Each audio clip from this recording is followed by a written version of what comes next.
Welcome to the pod focusing on the aftermath and recovery from the devastating Palisades fires of January 2025. Journalist Joel Pollack, entrepreneur Oren Ezra, and technology expert Ron Goldschmidt serve up to the moment vital news and information, discuss the ongoing recovery efforts, and introduce us to the individuals and trades who are playing key roles in rebuilding our cherished communities. We're diving into the deep end and learning quickly how we can move forward together. We know the pain because we're living real-time news, stories, resources, and insights on the ongoing recovery effort. Buckle up.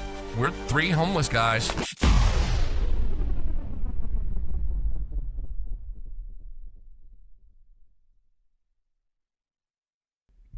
Welcome to Three Homeless Guys, the podcast about the Palisades fire and the rebuilding effort.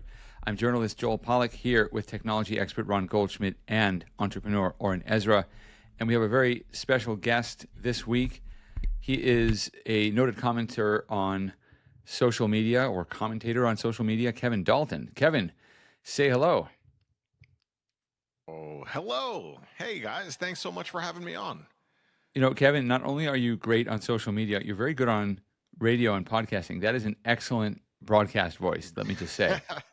Thank you. I was told for quite a while that I have a voice for radio, which naturally said it works well with my face for radio. And so I definitely spent a little time behind the mic using this voice. Voice for radio is a compliment. Face for radio is not. So anyway, we're going to go around and just do a bit of news and a little update on where everybody is in our lives at this point. I am still in transition from the West Coast to the East Coast, where I will be spending a couple of years during the rebuild. I'm even more involved now in fixing my house than I was when I was in LA, because for some reason, everything's been happening over the last week. I had my gardener in to remove some of the dead and burned trees and tear down what's left of the fence. So making progress over there, but I'm in Chicago or suburban Chicago right now for the 4th of July weekend. We have a family event. One of my cousins is getting married, and the weather here is pretty incredible. We had a pretty hot and humid week last week, like the rest of the eastern part of the country, but today is just absolutely spectacular and relatively cool and dry and just one of those incredible Midwestern days. I just want to give a brief news update about some things that are going on back in the Palisades. Last week we talked about the permitting fees and how they haven't waived them yet, even though Mayor Karen Bass said that we have to waive them, or she was not going to collect them, but the city council hadn't approved it.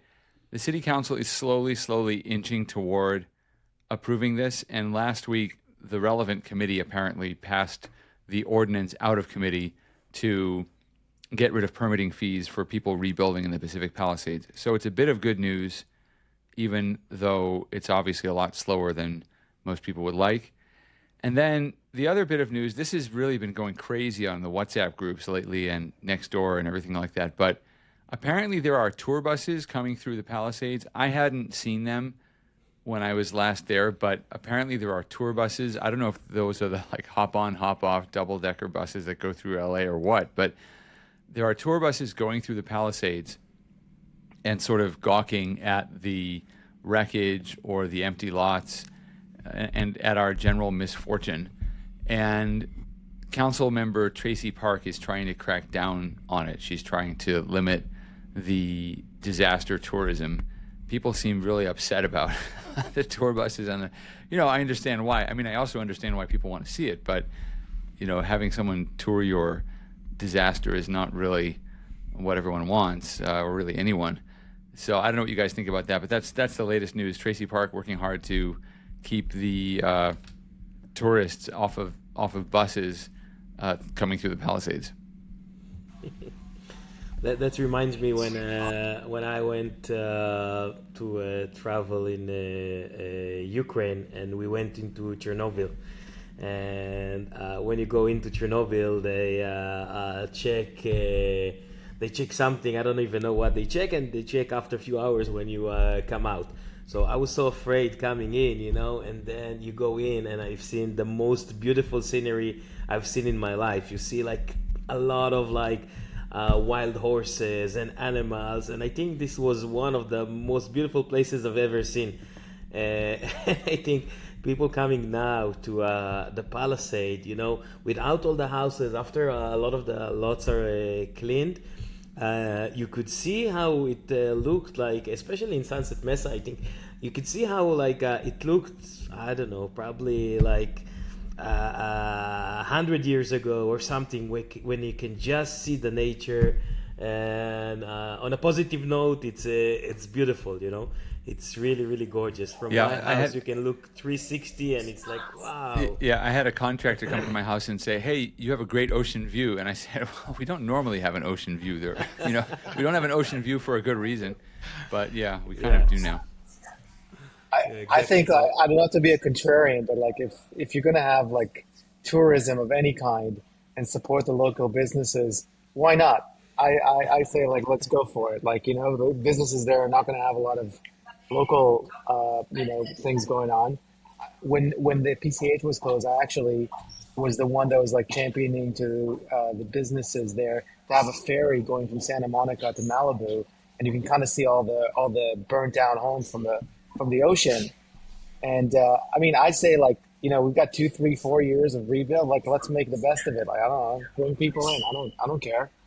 Well, this is Hollywood, home of the dearly departed tour. You can take tours through the celebrity homes. I believe there's still a Hood Compton tour. So if you have an itch to scratch, there's someone who will put you in a bus and help you find that in Hollywood for sure. Here in Chicago.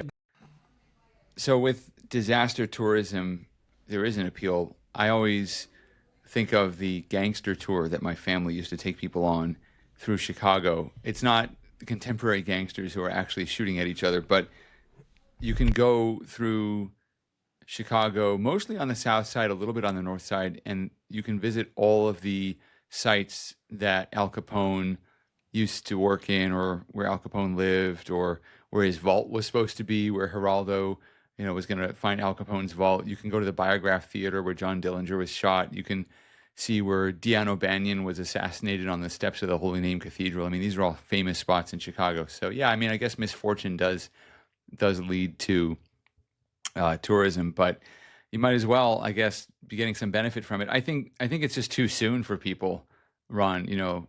Pompeii is a great disaster tourism spot. It happened 2,000 years ago. So it's kind of like there's been enough time and nobody's really... Too soon. Too soon. All right. Well, speaking of volcanic eruptions, I don't know what the connection is, but I needed a segue. Let's talk about Kevin Dalton. So Kevin has been a prolific contributor to the debate on social media about the current state of governance in Los Angeles around the fires, but also around other issues like homelessness. And he started working in telecommunications in the mid-90s. We got a hint of that with his excellent radio voice. And he got a job at a terrestrial radio station in Redlands, California, and was soon co-hosting the second biggest morning show on SiriusXM. I have a show on SiriusXM, which is probably, both of my listeners enjoy, but it's nothing like the second biggest show. But anyway, you also worked at TMZ. Well, that sounds like a lot of fun. And after the pandemic, you ran for board of supervisors, and thank you for running. Even though you didn't get elected, I think it's a worthy thing to do for people to stand up and to try to make things better by getting involved. And right now, you're in Boise, Idaho, which is a very beautiful part of the world and interesting part of the world. Unfortunately, was in the news this last week because of 2 firefighters who were killed by an assassin, a sniper, a very disturbed individual when they responded to a wildfire. That really is too soon. When I saw that news, I just couldn't believe it, given how awful our own experience was with the fires. The idea that somebody would shoot people coming to respond to a fire is just incredible. But anyway, Kevin, welcome to Three Homeless Guys. Thank you. So happy to be here, and thank you guys for working your schedule around like 18 times, because I am the world's leading expert on getting time zones wrong. I actually once I get California and Gavin Newsom all squared away, I am going to go on a campaign to abolish time zones around the world. So we are just living on one day, one time, no more confusion anymore. It'll be dark are inconvenient in places for some people at some times, but I think just the ease of knowing what time it is everywhere will just be a greater benefit. Yeah, China has one time zone. I don't know if it works for them, but I lived for a while in South Africa, and they also have one time zone in South Africa, even though it's a pretty big country. And what's funny is that the rhythms of life become so different on opposite sides of the country. So you've got Cape Town in the west and Durban in the east, and the sun came up so early relative to the time in Durban on the East Indian Ocean coast that people would surf before work. I don't just mean in the sense that people surf before work in California, like going out and having a quick surf and then putting on a suit. I mean, there was so much time to surf before work because the sun was up for so long that it was just a thing you did. You surfed before work. You get these weird anomalies, but look, we've all gotten the time zones mixed up. We're glad you're here now. And let's just talk about the context. I mean, you are all over X, and I get sent your posts by friends from many different places because you're often making these pithy observations about the state of governance or misgovernance in California. And it seems relevant this week. We've talked about the problems in LA generally, and we've said we would get a little bit more political as we head into an election year. Not partisan necessarily, not Democrat versus Republican, but political because we are talking about urgent local issues that need to be addressed. And with the victory of Zoran Mamdami in the New York City Democratic primary last week, it seemed appropriate to talk about a kind of crisis in governance across American cities. I mean, I'm having a great time in Chicago, but I'm in the suburbs. The city is not in a good state, and the mayor of Chicago has something like a 7% approval rating. So there's a crisis going on, and you are one of the most prolific commenters on it. So tell us how you got into this issue and what you do. I mean, how do you approach your subject matter, and how do you produce clips and comments that go so viral? So I don't know. I've been doing essentially the same thing for almost a decade, and I think whatever I'm doing, the algorithm on X just said, okay, we kind of like that at least for now. I'm not funny, but I like to be a little clever, look at things from a different perspective, and people pay attention when they laugh, even when they don't want to. Some of the videos I look at, I scroll through my feed, I'm like, man, this is kind of depressing, but then there's a funny little headline along with it, and it kind of makes it more palatable. And I want people to see this stuff. The homelessness in Los Angeles, that's what really started me on this whole journey. I was working for TMZ at the time, and it took me to Hollywood Boulevard. And up until then, I was just kind of treating homelessness like the background stuff, like it was, for the 10 years before that. It was getting worse, but it was like, okay, freeway off-ramp, here's a guy asking for change, here's some tents, the encampment's getting bigger, they're now along the side of the freeway. But then I started to actually create relationships and meet people experiencing homelessness. And there was one guy in particular, a guy named Derek, big, giant, 6'4", 6'5", hulking dude that would most of the time just bellow and scream and scare people away down the streets. And finally, I ended up talking to him, making good conversation. And one day, on a more lucid day, he told me about when he taught crew at a college back in D.C. And then all of a sudden I was like, oh, crap. Crazy Derek has a backstory and a life. And whatever got him to the streets, it needed to be fixed. It wasn't a right issue or a left issue. He was sick. He needed help. And being on the streets 365 days a year was never going to fix that. And then it wasn't just Derek, it was all the people on the side of the freeways. I was like, crap, they all have backstories. They all need help. And that's when I started this kind of online crusade where I was like, I'm going to be the next mayor of Los Angeles, and started chasing down Eric Garcetti, and then stumbled upon Gavin Newsom. And this just all kind of rolled to eventually running for board of supervisor in 2022. And I just got obliterated by Hilda Solis, which I still kind of look back at that. I'm like, man, I look at what the board of supervisors are doing now, and I'm like, what could could have been, to have a rational person or two on that board, kind of, trying to lead 10 million people a little better than is going on now. So that's how I kind of jumped into homelessness, started seeing all of call it the homeless industrial complex, the gigantic waste, not only there, but then through everything else, and all of these promises from politicians that are just dreams and nice ideas that either kick a can down the road or do something 10 years after they're going to be out of office. So there's never any responsibility. There's never any culpability. Everyone just fails up because their bad ideas don't fully come to fruition until they're gone. And that's what's going to happen in New York. There's no adults in charge. You say Chicago, the mayor has a 7% approval rating, but they're going to go ahead and re-elect him or someone just as bad or crazier until these places just start hitting rock bottom.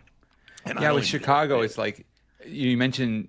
I mean, yeah, the last mayor was Lori Lightfoot, and she lost her primary because people were so upset with her. And then they elected Brandon Johnson, and he is more radical than she is.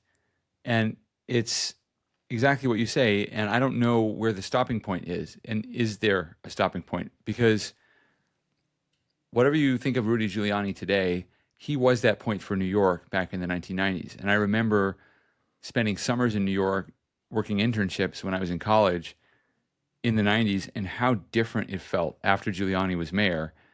And he was controversial and people complained about the way he did things and so forth. But the streets felt safe. Women could walk around alone at night. You didn't feel afraid taking the subway. It was so different. And it felt like New York had stopped the decline. That was the miracle, was that you kind of felt like this momentum was going to continue in a negative direction. And then you had this leader who came in and changed that simply by supporting the police, let's say. I'm sure he did other things as well. But then Michael Bloomberg came in after him. People liked him a little bit more because he was less ideological, I guess, but then he ran for president. I don't know. But, you don't have to be a Republican or a Democrat. You just have to have common sense. Interestingly, when he ran for president, Bloomberg kind of recanted a lot of the policies he had used in New York to control crime because it was unpopular in his Democratic presidential primary to talk about stop and frisk, which was a police practice that was protected by the Supreme Court or whatever. But, I mean, is there a stopping point? Well, I guess before getting to that question, let's just talk about the homeless issue because you've mentioned it several times. Homelessness and the stories of people who are homeless, and yet are any of these stories of actually getting help from the government? Is anything the government doing right now helping these people?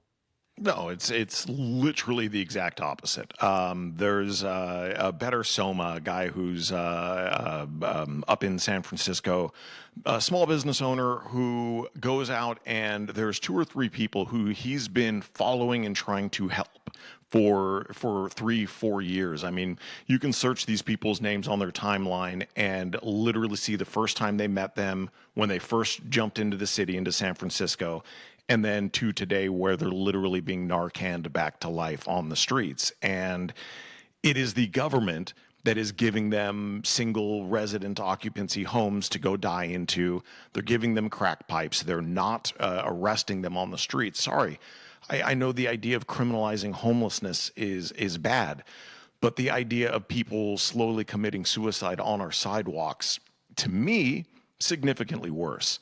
And, billions and billions of dollars. And it's the same idea of Gavin Newsom just last night. Homelessness is a point of pride for him in the state. He's spent $37-ish billion, and it's grown by 20% since he has been in office. But it's a point of pride, and he can say that, and people go, Gavin Newsom, homelessness is a point of pride. He's so great. And he will be the nominee for the Democrats for president in 2028 because he just says it, and it's fine. It's the same with Chicago and then New York. What will be that point that changes? I don't know. I hate to say that all points kind of lead to Trump, but they have to just do whatever the opposite of Trump is. And if there's anything that seems any sort of law and order or anything moving away from crazy woke political ideology, that's just right wing now.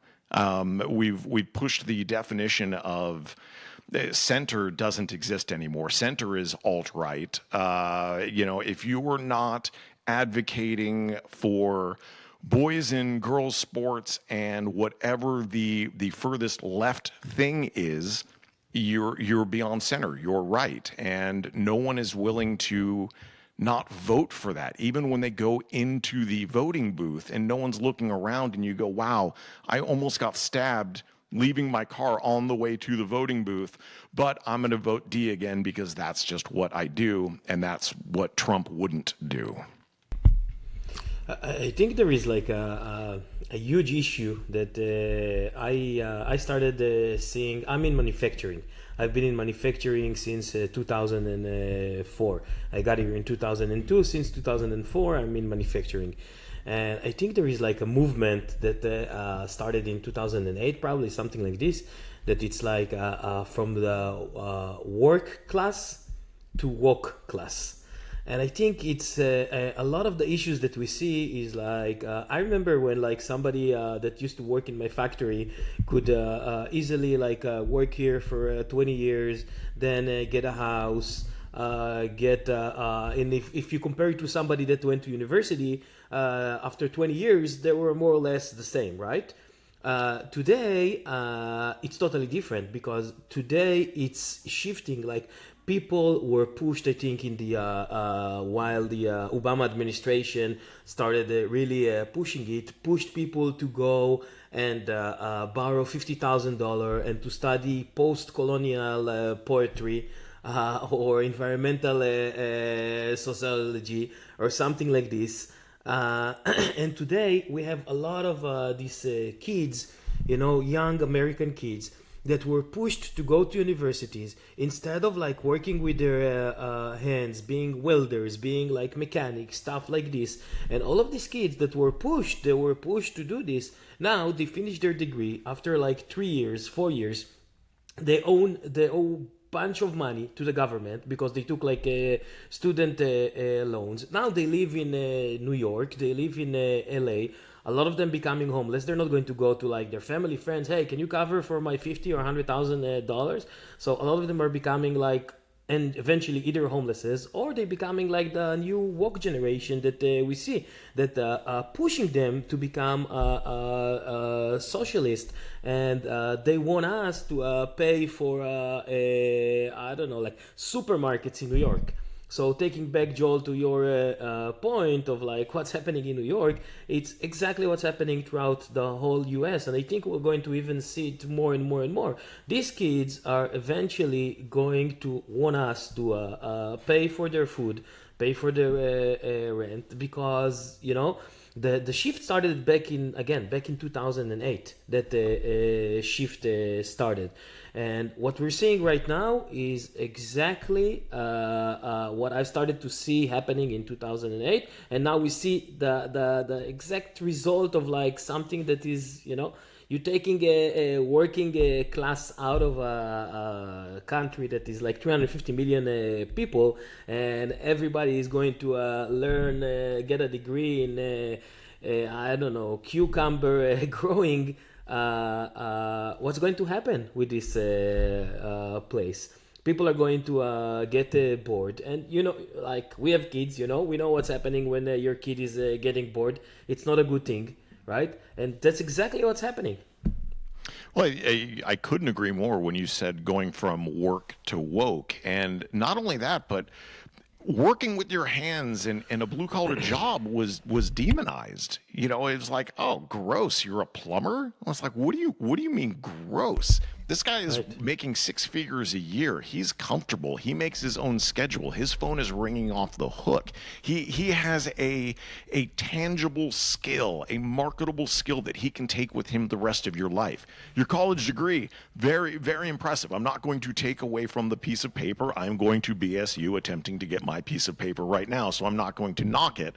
But I also have other skills. And when you get these crazy deep degrees in Mesopotamian agriculture, and then all of a sudden you're staring down the barrel of a $50,000 student loan and no way to make that money back. Of course, if a politician is saying, we can get you free groceries, we can get you free housing, have you heard of a commune? This will be fun. We need to take the manufacturing power back to the people. This all sounds incredibly great because they've been set up, they've been conditioned. The work is bad. Be woke, and it will eventually be taken care of. In Israel, in the early 1940s, 50s, they had the whole idea of a kibbutz, right? So you would go into a kibbutz, and it's socialism. I think in socialism, in its greatest point, because everybody worked hard. Everybody worked the same, worked really, really hard, and each one would get what he needs. So, but over here, we're not talking about working hard. We're talking about not working and getting whatever you need. It's like either you take it to socialism and do it like right, which okay, if the people want it, that's fine. We all go, we all work. We like, doesn't matter what Ron does, doesn't matter what Joel does, doesn't matter what Oren does and what Kevin does. Each one of us get exactly the same, but we all make sure that we all work very, very hard. I remember when they were talking about the Affordable Care Act, Obamacare, back in 2010. I think Nancy Pelosi said something like, "You can quit your job and make art instead." The idea that that's what you would want to do. You'd want to not work. You'd want to sit at home. You'd want to do something creative. That might be fun for me, but it really isn't fun or healthy for a lot of people. And it doesn't really pay the bills either. And I think what you're talking about with college education, I mean, Oren, you mentioned environmental sociology or whatever. That's kind of the degree I have. So, but I had to learn something else. I don't think there's any harm in humanities and liberal arts degrees. I think that, in fact, the ideal in a way is to go to college and study something abstract, but it has to be in the context of developing other skills at the same time. And I think people do that. But they have to at least go in with eyes wide open and understand that they're paying a huge amount of tuition for something that may not translate into a job, and they're going to have to find skills on the outside of whatever they're doing at college, maybe through extracurricular activities, maybe through summer internships. I mean, my internships were all in radio and journalism. I didn't end up working there right away, but that's eventually where I ended up. So, Ron, I want to get your take on this because you're heavily involved in the field of construction and technology, and you see people coming into industries. I mean, is that something you've seen over time, that the population is changing in terms of their skill levels or their ability to hold down a job? I mean, I think one of the things we do really, really poorly is look at things with like a 50 to 100-year time horizon. And because we come in, there's a mayor comes in, they want to pass some laws. They're just looking to get reelected. And if you look at we don't really take a look at things on a 50-year level. And what's happening right now, even behind the scenes and beyond these, local politics, is like a tectonic shift in like the economy and what's happening with AI. The entire economy is going to be almost unrecognizable, I believe, in 5 to 10 years from now. And the same things that we're pressing on right now, we're talking about right now in terms of like folks not having real skills, they're going to even be more aggravated because AI is going to come in and it's going to take like even the lower level of those jobs. And anything, home care is going to be done by robots in 10 years, for as an example. And so we really have to take a hard look, like on a national level, about where we're going. And I work with construction companies all the time. Actually, one of the things that is amazing, and I would advise like young people today, as Kevin said, is to go work with their hands. Those jobs are not going to go away. Electricians, plumbers, construction, those are going to be incredible jobs, incredible careers for the next like 50 to 100 years, because those are not going to be replaced by AI to a very large extent. Like, maybe on some of the bottom level, like very, very manual stuff. But like in terms of, I see it every day. People I work with hundreds of construction companies. They make, people make like an incredible living at this field, like working with their hands. I would totally tell my kid to go into working with their hands right now, because you don't have to essentially work with your hands. Like you can go and become an owner. You can roll up some companies, but you need to have that set skill. And I think that we don't see that right now at any level on a national level, like in terms of planning. And I fear that all the things that we're talking about today, they're going to become even worse because there's going to be less jobs, more stuff is going to be automated, AI is going to come in. Those people are not going to find jobs that went into these third and fourth rate degrees. And so we really have to have like a national conversation about, where do we go from here? And I look at a candidate like Mamdami in New York, and I'm like thinking like, how on earth could somebody like this be elected? And, I would say like the people who are electing him know it's going to be a tire fire, because the guy's never had a job in his life. He's completely, off the reservation in terms of his ideas. It's going to end up with a terrible outcome. Everybody knows it, but yet we keep on electing these folks. So I don't know. I don't really have a point in terms of like, how do we do this? But I do think we need to have a national conversation about like where the economy is going. Where do we want to be in 10 years, 20 years, 30 years? And how politics lays into that. I think we need to basically shift the priorities. And like, if we want people to go into, skills like nursing or like people who work with their hands, we need to shift the incentives there. That is not happening. I think like, if I was president, I'd let people go to trade schools. Like, I'd make that like a very, very tangible and affordable thing for people to do. I think that's where careers are going. I think that's where folks are going. And I fear that on the politics side, we're going to get into worse. We haven't hit rock bottom yet in terms of like what I see. Yeah, just Kevin, before you respond, I have a couple of thoughts about that. I don't think you have to give up on studying philosophy if you want to go into construction. I don't think there has to be a contradiction, but you do have to pick up the basic skills that you're going to need to make a living. And when we talk about making a living, we think about it as you do work and you get money for the work. But in the bigger picture, what you're also doing is creating value for other people. And I think because we don't talk about it that way, socialism has a kind of allure to it because people imagine that they're living more in harmony with their community and helping other people. But the reason you make money is because you're providing something that other people value and other people need. So they're rewarding you with money because that's how people express appreciation for the value you're providing. But you can think about it as making money, or you can think about it as providing value for your community. And the reward for that is money. I remember talking to creative people as well in Hollywood, or for example, in writing or in art. You're not really supposed to think about the money aspect of what you're doing. Ideally, you would create art for art's sake. But you shouldn't turn away from money either, because in a way, earning a living by being creative is the universe's way of showing you you're creating something that other people value. So I don't think there's a question of quote unquote selling out. I think you need to support yourself, and you support yourself by creating things that other people need and want. There's nothing wrong in that. I mean, there's this idea people have of we need to give back once we've made enough money, give back and give back.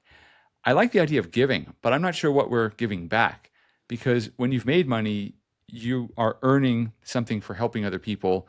We don't call it helping, we call it a service that's provided, or we call it wage labor or whatever we call it. But money is the reward for helping other people in a particular way under particular arrangements. And you haven't taken anything from people when you're making money, unless you're an exploitative person. I don't really know too many people who exploit other people or even would be in a position to exploit other people. I think that we have to stop looking at profit and making a living as some kind of immoral thing. And I think only people who've been sheltered from it in a university where someone else is paying tuition can think about it that way. But we don't tell our kids enough that there's a bigger picture in life, and you enjoy rewards when you help other people. That doesn't require socialism. That just requires you to get up in the morning and look around the world and think about what you can do to make it better for yourself, your family, and your community. And chances are it's going to be profitable. Go ahead, Kevin. Well, I mean, deep down at the end of the day, I love the idea of socialism. Oh, How nice does it sound? Everyone works together and provides, and it all goes in this pot, and everyone just works out. Unfortunately, off of paper, it never works out that way. I think everything needs a balance. Going back to the idea of philosophy versus, construction worker, you need both of that. You need to get paid for your art or get paid for whatever it is that you do, especially if you're providing a service that benefits the community. I remember having a conversation with a guy who worked at a water reclamation plant in Palmdale, California. And I was, no joke, well, we were at a bar, I had a couple of beers in me, but I was hanging off every word of this guy because it was so unbelievably interesting that this guy thought he literally had a crap job. And I'm thinking, no, man. Every single time someone turns on the faucet, every single time someone flushes the toilet in their community, times thousands, hundreds of thousands of people, it works because you have this wildly important job that isn't just this meaningless cog. Dude, if you stop doing your job, everything goes really bad. And that is payment. That should be thought of and considered with all of this. It doesn't matter if you're a landscaper. If you're not there doing your job, stuff falls apart. And it's not just, oh, the grass grows. It's like, well, no, it gets ugly. And then the property values start to drop. And then now this neighbor's pissed at this neighbor and the HOA gets involved. No, there's incredible benefit to everyone's job, whether you're working with your hands or not. And AI, you need to look at what can you do to AI proof your life. A lot of stuff I do online, I know AI can do it. I try to be the best at what I do. So, hopefully if you become I'm making fun of myself for even, thinking about stuff like this. But if I become a master of my craft on social media, that's tough to replace. If you are a master craftsman and you are blasting out the most beautiful cabinets on the planet, there is no AI, there is no robot that is going to take that from you. You are AI proof. I see people going to school right now and they're like, I'm going to be a radiologist. I'm like, ooh, are you sure you want to be a radiologist? Because I don't know if those guys are going to be around in 5 or 10 years. But there's a balance. You need to be paid. You need to be respected. You need to understand the what you're offering to the community. Let me jump in there and ask about governance again, because of course AI hasn't yet eliminated government jobs. So let's talk about how our government is doing. A couple of positive signs, I guess, in the news. This is just in the last few days. There's been a 22% reduction in overdose deaths in LA over the last year, mostly because of Narcan, I think, and the availability of that kind of treatment to stop people from dying when they're overdosing. And then, coincidentally, same percentage, 22%, there's been a 22% drop in the homeless count in Venice. I don't know about LA overall, but the number of unsheltered residents dropped by 22% in Venice. I think we can thank Tracy Park for that. I think the Venice homelessness problem was one of the things that inspired her to get into politics. But some things are going right. And then Gavin Newsom, I should have mentioned this at the top. Gavin Newsom, I don't know what he's done for rebuilding in the Palisades, but he just signed a law that was passed by the state legislature. I think Buffy Wicks from San Diego was the one who pushed this, getting rid of the California Environmental Quality Act regulations on housing that's being built in what they call urban infill areas. Basically, these blighted areas in inner cities where they want to put apartments. They were running into all kinds of environmental regulations. Now they don't apply those regulations anymore, or they won't. I'm a little suspicious that that's actually going to be enough, but apparently people are very excited about it. They say that this will help expand housing in the cities. So some movements in the right direction, Kevin, or not? Are you not convinced, or what's really going on here? I'm convinced when I see shovels in the ground and I see windows going in and people being moved into these apartments. I'm dubious just because all of these things are always 10 years down the line. And even once they get built, if you could snap your fingers tomorrow and go, okay, great, we have 96 units. Like, oh, well, geez, 96? This is what we waited all this time for, and a third of them are low income, and 10% are for the homeless. And In that time, the problem has grown so much more. I've always viewed homelessness as, in theory, this should be a temporary situation. There are always going to be people that need care. They need long-term care, whether it's through medication or, insane asylums or whatever you used to call them. Probably don't call them that anymore. But a place where people can just be because they need that help. The rest of the people, let's triage. Let's get them some help for their addiction. Let's get them job training. Let's get them back up on their feet. Let's make them productive members of society. We're spending tens, hundreds of billions of dollars on permanent housing for something that, if we put all of that money towards actually solving the problem, figuring out why people are getting into homelessness, instead of just treating the end symptom, which is people are out on the streets, which isn't even fixing the problem anyway, because if you could snap your fingers and make 180,000 units for all the people in all the people in California, you would just be putting 180,000 incredibly sick individuals in homes where they would, odds are, do more damage to themselves, which they are in San Francisco in their single resident occupancy homes. So I hate to be cynical about it. I think we need an entirely new approach. Let's be a little more cynical for a second and talk about the migration crisis. Right now, we are told, and I don't know, it could be true, not sure, but we are told that entire sections of LA are shutting down because federal immigration and customs enforcement agents are coming in and arresting people who are illegally in the country. And from what we read in the media, the city neighborhoods that have a lot of immigrants are shutting down. People aren't going to work because they're afraid of being rounded up by ICE, even if they're not otherwise criminals. If they're not here legally or they don't have the right papers or whatever, they're worried about being separated from their families and deported, and that's the end of that.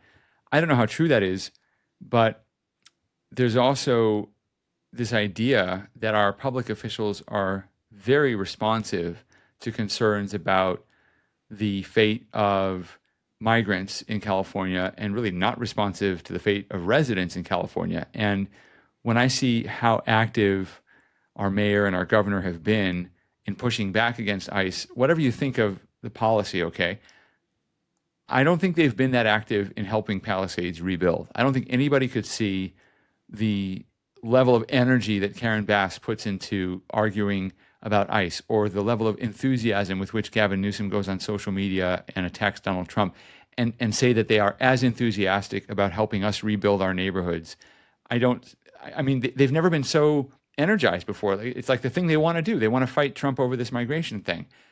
They might be right, but why is that their priority instead of the immediate needs of people who are still struggling to rebuild, who are fighting with insurance companies, who have to fight tour buses for space on the road in the Palisades? I mean, how cynical should we be? Are migrants really the constituency of the people we elected to lead us? Or what else? What's going on here? I mean, why is that the priority?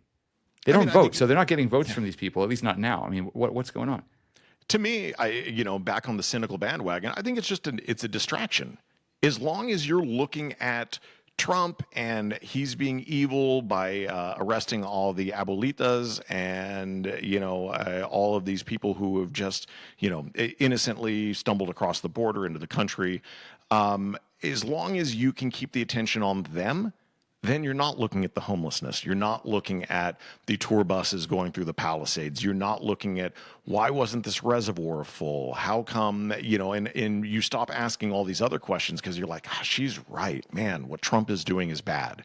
And that gets back on you're on the side that's opposite of Trump. So you're on the quote unquote good side of history, at least as far as talking at the cocktail parties with your friends. I mean, but is it a distraction or is it a policy? Are they trying to, as some people are starting to believe, are they really trying to supplant residents? I mean, are they neglecting the Palisades because they want it neglected, because they want to clear it out and use these new regulation-free policies to build high-rise apartments, let's say, and put homeless people or migrants or whoever in where residents used to be? I mean, if you're really cynical, you could connect those dots and say that's really the plan here, that they're not helping us rebuild, they're helping themselves build public housing or whatever it ends up being. And there are people who want very publicly to build quote unquote affordable housing apartment blocks in the Palisades. Is there an effort to do this, or is it, as you say, a distraction? And by the way, I tend toward your explanation, but if I'm playing devil's advocate, I have to look at the way other people are looking at this and ask the question. I agree. I think there's a lot of people who want the big giant high rises in the Palisades. Store as many people as you can. I honestly don't think that's Karen Bass or even Gavin Newsom. It is all about re-election. That is 100% their thing, and the ICE raids are the existential crisis du jour, and that is what they are. That is what they're clamped onto, because that is what's going to, in theory, put Gavin Newsom into the White House and maybe keep Karen Bass in City Hall for another term. They don't care. Whatever the hot new thing is next week, and whether that's Bill Maher or whoever tells them what that is, and as soon as they hear it, they go, okay, that's the thing we're going to jump on, and that will be their point of attack. I don't think that there's necessarily nefarious or evil. I think Gavin Newsom may be a bit of a sociopath, but I think they just want to be reelected. I don't know if evil, is their MO. I think there's people who are thoughtless out there who go, I don't live in the Palisades. There's just a bunch of rich people out there, so let's boot out the billionaires and put up all the poors. There's definitely people who have that ideology. Gavin Newsom, Karen Bass can lean into that a little bit, but again, I don't think that's what they care about. They just want to stay in office. Well, it's interesting. Gavin Newsom, I think, also wants to run for president. Sam Liccardo, who's a representative from the Democratic Party for the San Jose area, he used to be mayor of San Jose. He sort of let this comment slip in passing over the weekend that Gavin Newsom has been running for president for 40 years. So right. Fellow Democrats, at least, are saying that. I think there's another question also, which is that maybe culturally we aren't conditioned anymore to do the hard jobs. I mean, we've been talking a little bit about working with your hands and construction. I've been trying to get together with a friend of mine here in Chicago who became a police officer. And we were in high school together. He was on the baseball team, and he has a very happy life, beautiful family and everything. He became a police officer, and I actually took my kids to the police station on a little tour with him the last time we were here all together a couple of years ago. We saw the police station, we saw the jail, we saw you should take your kids to jail at least once, just so they understand what it's about and are not tempted to misbehave. But I've been trying to get together with him because I have a new question for him, which is what motivated him to become a police officer? I mean, some people have this idea they want to wear the uniform, they look up to police officers, but I feel like below a certain age, at least I feel that we're not really conditioned anymore to do things like arrest people, like we see police confronting homeless people on the street in LA. I mean, that's hard. What do you do in those situations? Increasingly we're asking them to deal with these messy situations that maybe police officers weren't trained for in the past. But maybe we're just raising a generation of people who don't want to do the dirty stuff, the difficult stuff, the stuff that AI won't do, right? AI is not going to clean up the streets for us, even if they clean your house. I wonder if culturally we're just not able to enforce laws anymore, or we're just not there mentally, and so we're just letting all this happen. As you said, Kevin, like maybe homelessness is just a background problem we've all decided we can live with, rather than the messy business of actually helping people or picking people up with all their stuff and their cardboard and their pets and whatever else and moving them away. I mean, I don't know, and I love Ron's perspective also. I think. Oh, go ahead, Oren. I think the problem is deeper than like picking them up and helping them. The problem is, why are they there? Why is this young people? And I think this is going back to fentanyl and how it's coming in, and now we close the southern border. Now it's coming from Canada. And now Canada is becoming like the biggest supplier of fentanyl. Like all these issues that are happening on the macro level, on the micro level. Why is our kids over here going toward these cheap drugs. I think this is the problem, and again, it's going back to being bored. I know it says that like to for a kid to be bored sometimes is great, but I know as a fact that when I'm getting bored, I'm not doing like the most great things. When I'm busy, I'm getting a lot of things done. And if you know that you're not going to work with your hands, if you know that you're going to go and get like a loan to do whatever degree you want, and there is no way you're going to find a work over there, and after that you're going to become like another one that like owns a lot of money, that's where you're going to end up. And I think it's a cultural thing, that like I work a lot with like people in like mid America, in Texas, in like all sort of like different places where young kids are working hard, and these kids are making money. These kids are making way more money than like a lot of the kids that go into colleges over here. So I think, I don't know, just go, like everybody that's listening to the podcast, just like make sure your kids go and work with their hands. I can tell you that like I have a new irrigation system in the new house that we bought, and somebody came in and told me like, hey, it's $1,500 to fix it. And I looked at it, and it makes sense. It's a lot of like lines and the guy left, and I told my son, you know what, let's look on YouTube. We tried. We end up buying parts for $75, work in the yard for like 8 hours. Ron saw us after these 8 hours. He saw my son full of mud, me full of mud. My son was like so happy, I never knew how to do these things, and I thought I did it great. After that, somebody told me that I used only one kind of glue instead of two, so never mind. But like, the experience with your kids to do things like this, I promise, like everybody that listen, even if you're not like handy or whatever, the experience of spending time with your kids and doing something in the yard, doing something in the house will be like amazing. Ron, what's it like in Europe? I mean, yeah. YouTube videos are amazing. I've become handy just from those things.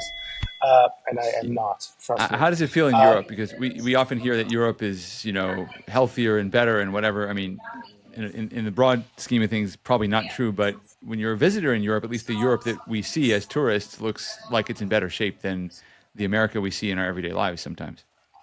Europe just feels a lot more social, like there's a lot more social, cohesion between people. Like people are out there talking, people are out there with their friends. They're less work centric. Like, you go to the cafes in Europe, they're all full in the middle of the day, and it's not just tourists, it's like the locals as well. They're hanging out. I mean, I think that part of it is great. I don't think, the European economy is doing too well. They're kind of like relying on some old school kind of like an economy that's not really reinvigorated. They haven't really caught on to the startup and AI revolution. And so Europe's going to be dealing with a lot of other problems. But I think that there's a mix of both that would be like, amazing for us to look into in terms of like the social cohesion, like making more times with friends and family. I think that's awesome. And I wanted to bring up a point about what Oren said with like, folks working with their hands. Completely agree again on this point. I feel like, double down on this. Teach your kids like, handy skills. I think that's not going to go out of fashion. I think that's going to be like a great area to focus on in the next 50 years. And I'd love, back to my original point, to like look, to have like a national kind of like review of like where things are going. I do think we need a little bit of like foresight into like the next 10, 20 years about where we're going to be, so we can stop looking just like on what the next issue is and like whether it's homelessness or something else. And how do we have like a national planning for like the next 10, 20 years with the coming changes in the economy, which are going to be massive? I'd love to have somebody like bring that up as an issue. I think it could be a Trump or somebody like that, that says, hey, there's going to be like 20 million new jobs created. Even as a mayor, like, if I was a mayor running somewhere right now, I'd say like, I'm running for mayor of like Boise, Idaho. I'd say like I want to become the AI capital of the United States. Tax incentives, like R&D zones, things like that. Like instead of like talking about all these crappy issues like supermarket for the poor people, like let's talk about like building something like great. And we have all the tools, we have all the people, we have all education. America is the golden goose. California is like the ultimate golden goose. Instead of like, crapping on it, let's build something great with it.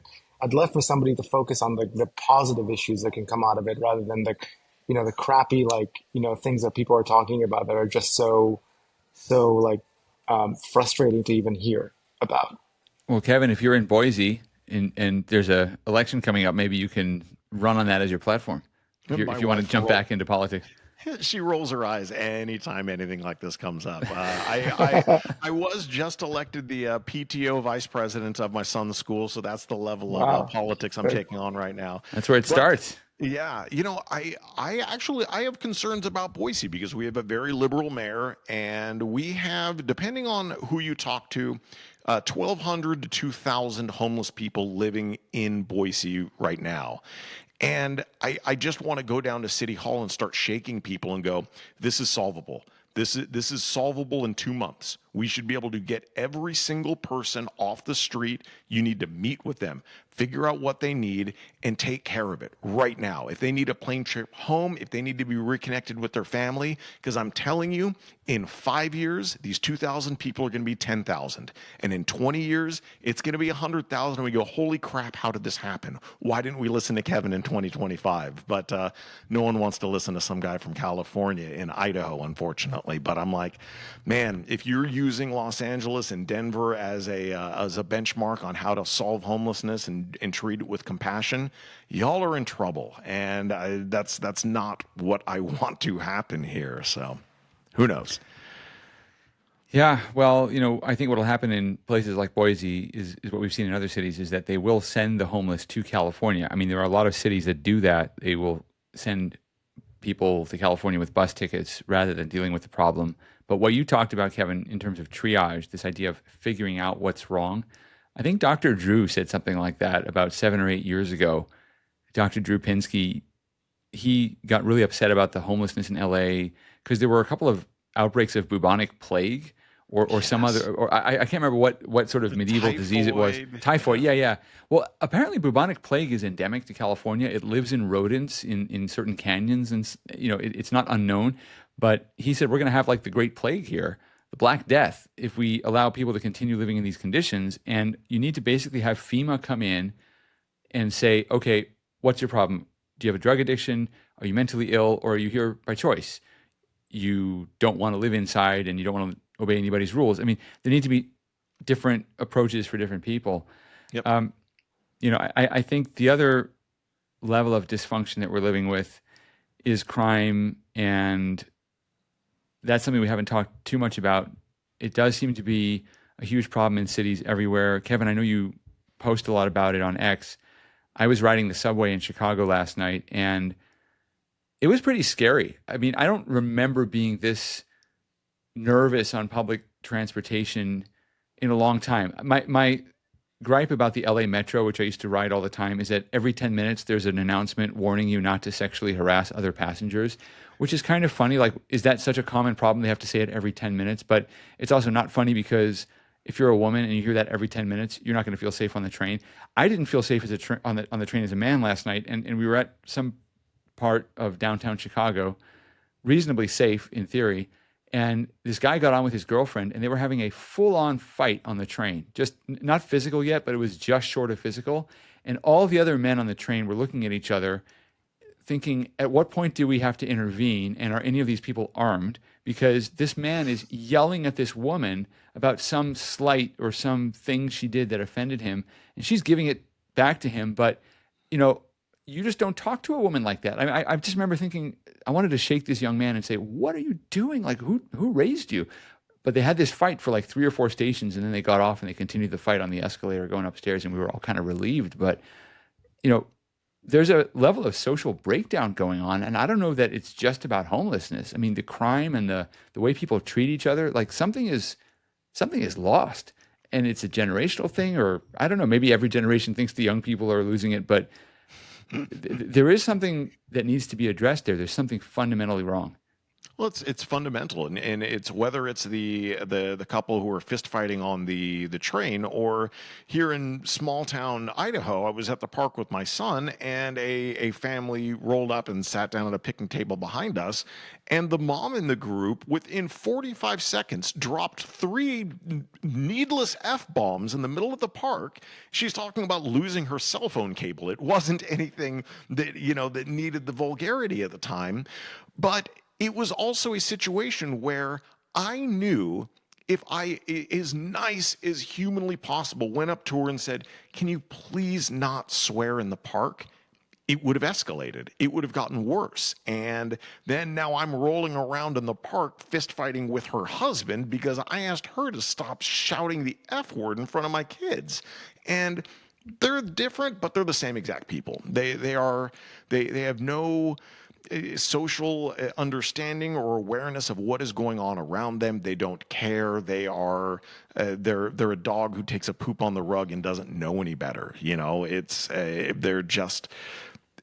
I don't know how to solve that. You reminded me of something, Kevin, because Oren, I was in Israel once. Nobody in Israel is shy about intervening in that way. Like, everybody will tell you you're doing something wrong. I was on a bus and I put my backpack on the seat next to me. And this old lady came up to me and scolded me for putting my backpack on the seat in case someone needed the seat. And your initial reaction is annoyance. Why is this old lady yelling at me? And then you realize, she's right. I really shouldn't have done that. I mean, it's not a full bus, but it might be 1 or 2 stops down. You move the bag. In Israel, like, your business is everybody's business. Or, and I mean, do we need that? 100% right, 100% right. And I'm listening to you, Kevin, to what you're saying, and I'm thinking, okay, what is the root of this? Where is it coming from? I'm telling you, like, I think for me, maybe it's easier to see the change because I came here like 20 something years ago. I saw a totally different culture than what we're living in. I remember coming to the American dream, seeing people working hard, being successful. I don't remember seeing anything about like the things that we're seeing today. And I think that a lot of these things started when a lot of this blue collar job got out of the US. Again, I can tell you as a manufacturer over here, being a manufacturer in California, in LA County, this is on the edge of mission impossible, Every day there is something new, and I'm trying to figure it out for the last 10 years. Why is is it becoming so hard? And Joel, actually, I remember talking to your wife, to Julia, a while ago, and just COVID hit, and she asked me about manufacturing and how is it going to affect, and it was very interesting. It's it's always more and more eye-opening, and things that you don't even think are connected, but now after 10, 15, 20 years, we can see how it's connected. We can see when people are not busy, when people are not working, we can see the result of it. You mentioned 10 or 15 years, and Ron, you were talking about a long time horizon.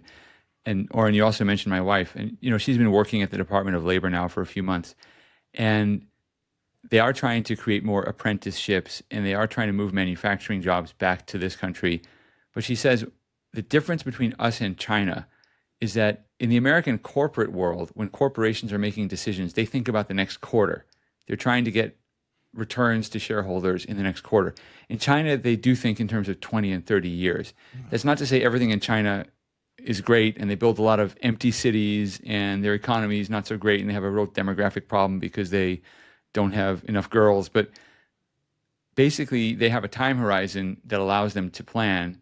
We don't want central dictatorial planning, but we do need to start having more responsible corporate leadership. Maybe people wouldn't go to socialism if they had more confidence in our business leaders. We need to think about the next generation, not just the next quarter. Because as you say, Oren, these problems unfold over time, and if you make these decisions responsibly, then you don't have to be victim to things that were done wrongly 10 or 15 years ago and can't be stopped anymore. But you have elections in 3 years. How can you think of the next 25 years? That's the issue. It's a cultural shift, right? Yeah. No, I raised it like last podcast or two podcasts ago. I don't know. Is it like working, the democratic system? Listen, I love the democracy, but like, how can we go against like countries that they can look ahead 50 years, 100 years? They don't care, right? You We have need to have to a look balance. like, I think you've got to balance it, yes, right? Because yes, if you only have that top down control, then you can't adjust, you can't adapt to changing circumstances, right? You're locked into a bad plan. That's, democracy is a good feedback mechanism. But again, Kevin, I mean, last word to you. We have democracy in all of these cities. In theory, we should be able to go out there and solve these problems: homelessness, crime, building regulations, firefighting that doesn't happen, police that aren't there. I mean, why are we re-electing people and getting the same result, or electing different people who also deliver the same result? I mean, is there any hope, and where do you see it? Well, I think there's always hope, just because there has to be hope. That's what keeps us going in the morning and getting out of bed.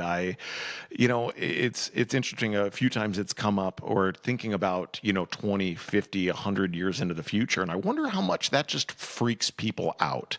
Like the idea of being forced to think about something when you're not there anymore. And maybe you're forced to start asking yourself other questions along the same way. And it's the same with homelessness. If you really start looking at it, you have to start thinking, it's like, okay, how did we get here? Where is this going? Where will this be in 50 years, 100 years, when I'm not here, when maybe my kids aren't here? It's tough to wrap your head around.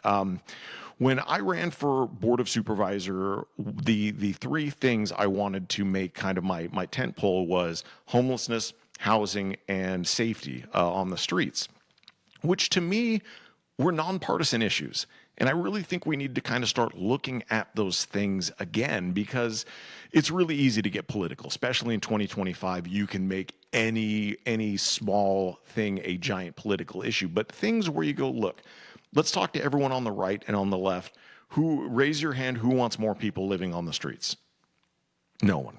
There aren't people who are going to be on board with that. So can we take that subject and go, okay, this is in the non-political subject now. Let's work on a solution. Let's work on, let's do a moonshot. Let's do a moonshot where we put the entire country's focus on the 500,000 people who are living on the streets.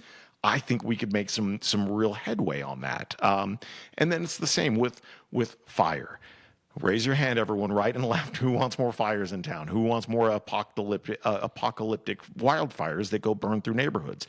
No one wants that. Cool. Let's set that in the non-political bucket. ICE agents going, invading going and pulling people off the streets. We're not going to be able to put that one in the non-political bucket, but let's solve the ones that we can. And let's start looking at things a bit more pragmatically and not having to. Homelessness isn't about beating anyone. You're not trying to defeat the other side, and that's what politics seems to be. It's not about fixing the problem. It's just about beating the other guy.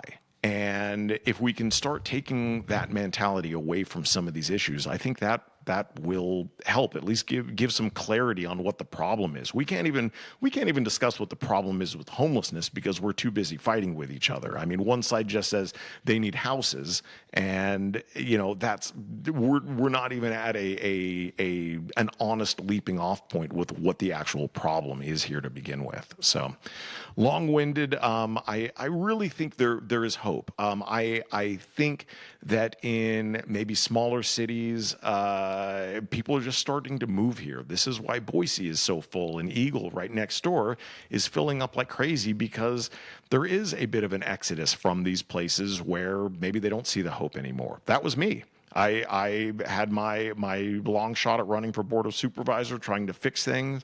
And then after that, it became kind of a hopeless situation. I had a 3-year-old son at the time who I wanted just to be out to play in the parks, and we couldn't do that there. So we moved, and that's why we're out here. And then, maybe it becomes where Chicago and New York and Los Angeles empty out so much to the point where it's a skeleton of what it once was, and they can begin rebuilding. Maybe there is no there is no rock bottom. I mean, you need to just wait until this thing completely dies, and then see what rebuilds from it. I don't know if we can interrupt what's happening.